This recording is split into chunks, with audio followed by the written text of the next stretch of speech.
Today we are making a French-Canadian Christmas treat tortière. I've never made it before. It's a meat pie. Pies need crust. For our crust, we will need 3 cups of all-purpose flour, 2 sticks of butter, frozen, 7 tablespoons, I got about 4 ounces, because I think I got a little extra flour, of ice-cold water, a little bit of white wine vinegar, I got apple cider, just gonna have to cope, and some salt. And they say put it in a food processor. Well, I don't have a food processor. Wait a minute. Hang on. Actually, I do have a food processor. Who am I kidding? Okay. Gonna make things a little easier here. Got your dough blade in there. This is the actual dough blade, the thing people really do call a dough blade, not the bench scraper, which is what I called a dough blade until I was like 40 years old or something. Putting in the frozen butter. Okay. And then our flour. Come on, you little booger. Get in there. And then our salt. And then we're going to pulse this till it gets to the pea stage. Which doesn't mean like, it's not like pea like urine, pea like shaped like a pea. Okay, pulse, here we go. Am I plugged in? I am plugged in. Hang on just a minute. Technical difficulties. Bear with me. I think I got it. Pulsing away.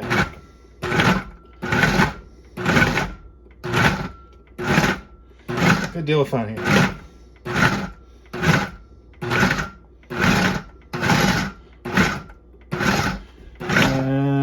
And do this a little bit longer until it comes to look kind of like what I want it to look like. Be right with you. Okay, now I'm content with how it looks here. If you're not familiar with how this looks when it's supposed to look, just gonna have to trust me. All right. Combine the vinegar and the water. I'm putting most of this in and reserve a little bit just in case I had a little too much. And we're going to give it another pulse here. Just a few drops. Here we go. And ow, can't put my finger in there. That won't help, will it? Okay, here we go.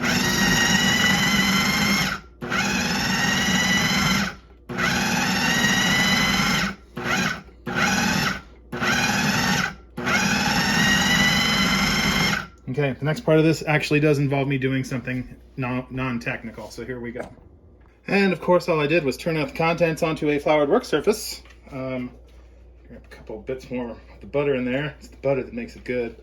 There we go. And we're gonna put this together into a disc, a ball or disc, and wrap it up. Don't want to overdo it because it'll be less flaky. The more you overwork, if you overwork it, you don't get flaky. And the stuff doesn't seem very coherent, but it pinches together. Yeah. Okay, here we go. Mush it into a ball. Más o menos. Notice the oven is not preheating or on right now because that would melt this stuff right away. My onion is directly underneath this surface. And that makes things, while I upon cold butter, kind of tricky when I need to use this surface for kneading or putting together doughs. Okay, very good. This is coming together, believe it or not, and I'm going to wrap it up. Now, let me get my plastic wrap out, and we'll be cooking pretty soon here with evil gas.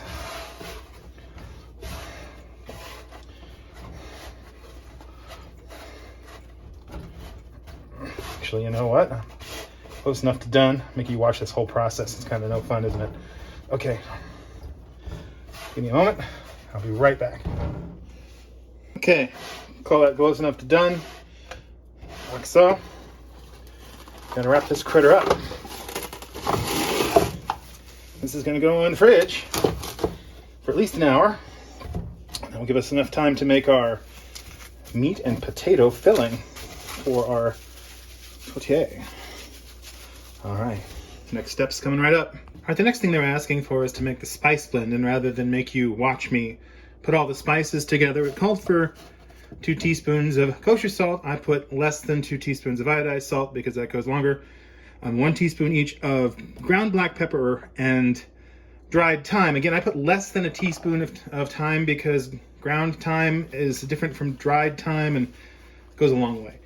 Then we have a half teaspoon of both cinnamon in ground sage. It was actually dried sage, so once again I put a little bit less than the recipe directs because that would make it pretty potent. We got 1/4 tablespoon or teaspoon rather of each ground ginger, nutmeg, and allspice, all ground. Supposed to be fresh nutmeg. I don't have fresh nutmeg. 1/8 of a teaspoon of ground cloves, and then a pinch of red cayenne pepper, which I actually put a 1/4 teaspoon because I like the heat. And this is our spice mix right here. That's going to go in our meaty filling, among other things. So we're going to get to that part here as we wait for the dough to rest properly. Okay, and for the filling, we're going to need a pound of pork stew meat I'm using. They say ground pork. I didn't see ground pork at the grocery store. I got no more pork stew meat. A pound of ground beef. A diced onion. It's a 1/4 cup of diced celery, or rather a 1/2 cup of diced celery. I got about 3/4 of a cup here, and I got like the really green bits, so you're going to get a lot of flavor there. We're going to have a potato quartered and peeled, and that's going to be mashed. We'll get to that in a minute. We've got the spice blend, of course. We got a tablespoon of butter. We have 4 crushed cloves of garlic, actually 5, but don't tell anybody. And I give them a whole rough chop too.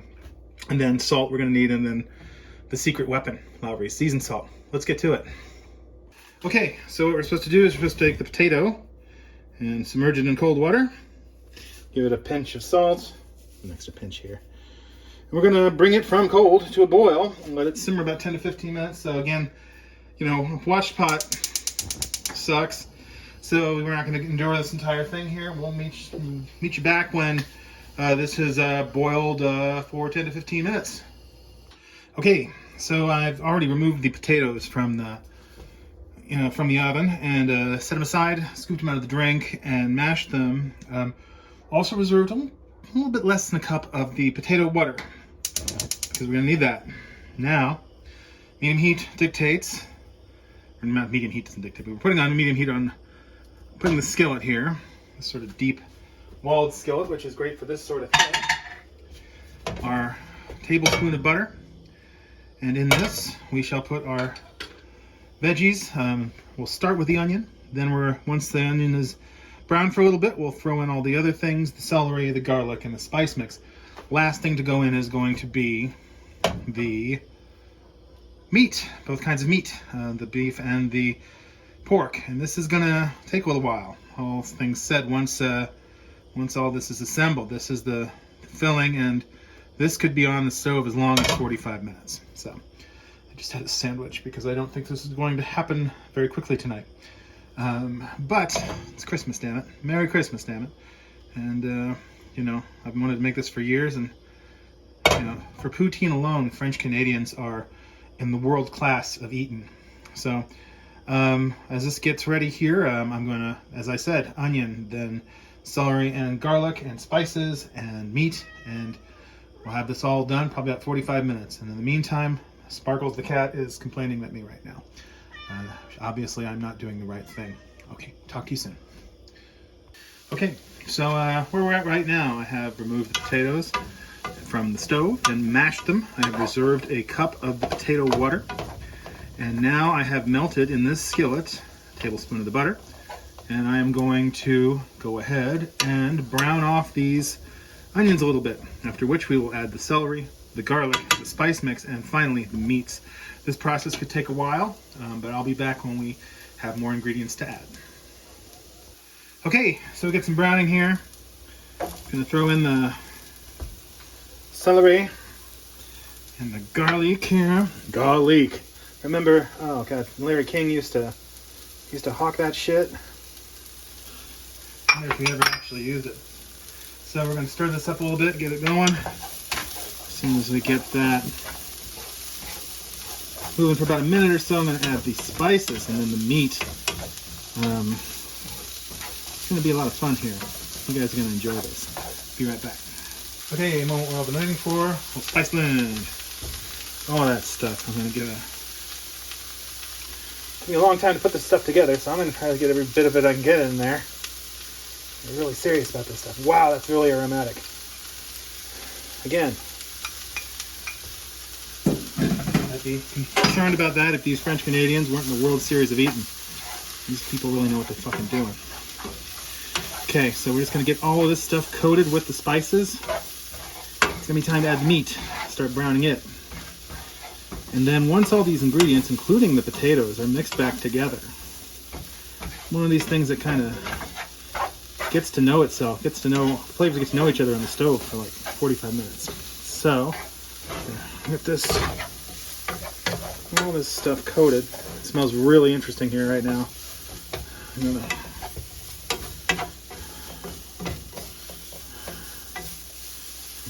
that's a lot of spice. Okay, time for meat. Here we go.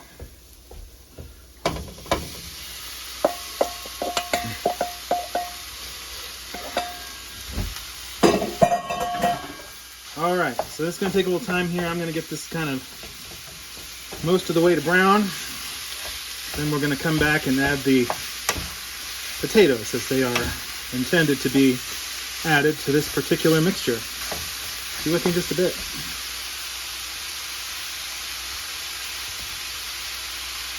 Okay, so we've added the potato water. I'm going to let this go for about 45 minutes.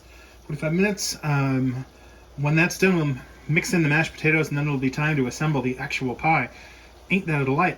Okay, I'm going to let this go, get my little cover out, and see you in about 45 minutes. Okay, looks as if 45 minutes might have been too long, so I'm coming in at about 40 here, and I'm going to add potato to this mixture before it gets too dry. Alright, and this is our potato mixture, and potato and meat mixture. And this is the pie filling. So this has got to cool to room temp. So we're going to mix this together till thoroughly combined and fairly homogeneous. Of course, we get those big chunks of pork because I didn't have ground pork today, and I had pork chunks, which will be an interesting textural component, I'm hoping. This, my first tortière, and yeah, we got lots of interesting smells here. The spices are amazing, yeah. So I'll be with you in a little bit. We're going to finish mixing this rather thoroughly and let it dry, or rather cool, until it's room temp. Okay, so I think the filling has reduced to about, let's just say, I don't know, it's room temp. I'm going to start making a crust here. Try to do 40-60 here.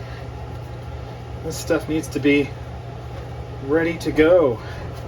So what I'm going to do, pretty dusty, I'm going to roll it out, and I'm going to put the bottom in the bottom here now. This stuff is loaded with butter. This is mostly butter and flour.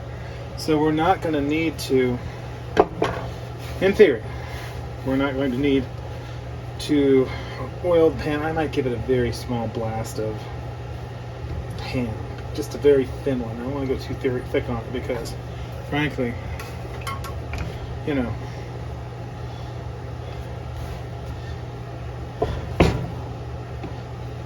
okay, so this is going to be a little bit of muscle work here. Might take me a while I get this thing ready to go. So I'll get back to you when I have these things rolled out and ready to put into the pan. Here we go. Okay, looks like we're ready with this part. We roll it up in the pan, and then we roll it out in the pan. And here we go.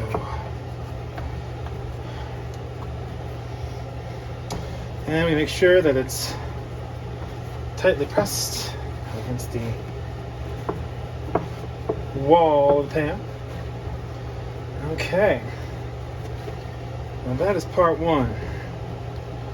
Part one, right here. Make sure it's in the corners. It's not creating a gap, etc. And again, it's mostly butter. It should not stick once it cooks. Okay, get the top portion of our pie put together. We'll be right back. Okay, this needs a vent, and sometimes that vent is a cute little star design, huh? So what I'm going to do here is I'm going to cheat a little bit and make a little star design. Do a Star of David. Hanukkah just started. What the fuck, right? And we'll just do this across here. It's not the most elegant piece of work I've ever done, but you know what? It's kind of somewhere in between. Kind of like me. So we'll go ahead and let this be our vent and tie up a little smidgen. That will be our vent. That little weird looking thing. Okay, so soon we're going to fill the pie and put this on top, and we'll be right back. Alright, this is the filling. See how much of this we can actually get in here. I think this filling is probably larger than my pie tin, but I'm going to put it all in here and see how it goes.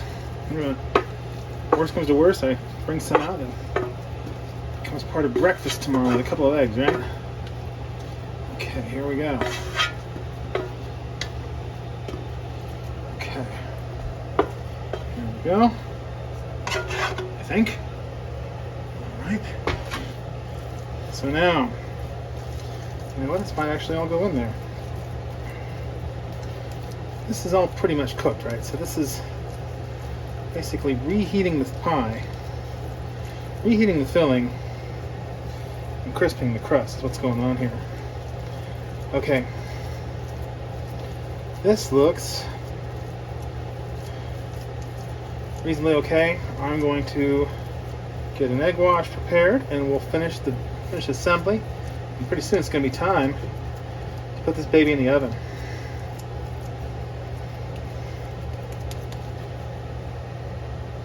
Okay, so this is my egg wash, which is for me. I just put I whisk an egg with like a very little splash of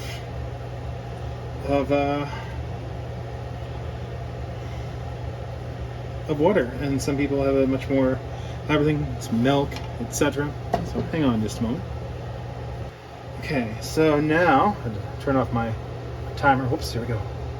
So we're gonna put the pie over top here.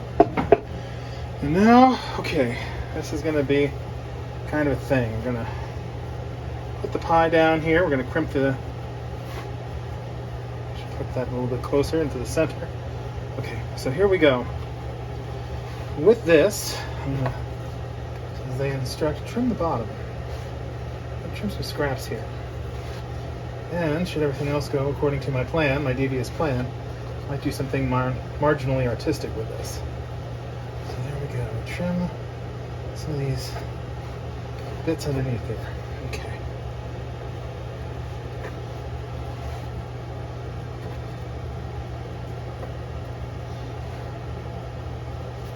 Okay.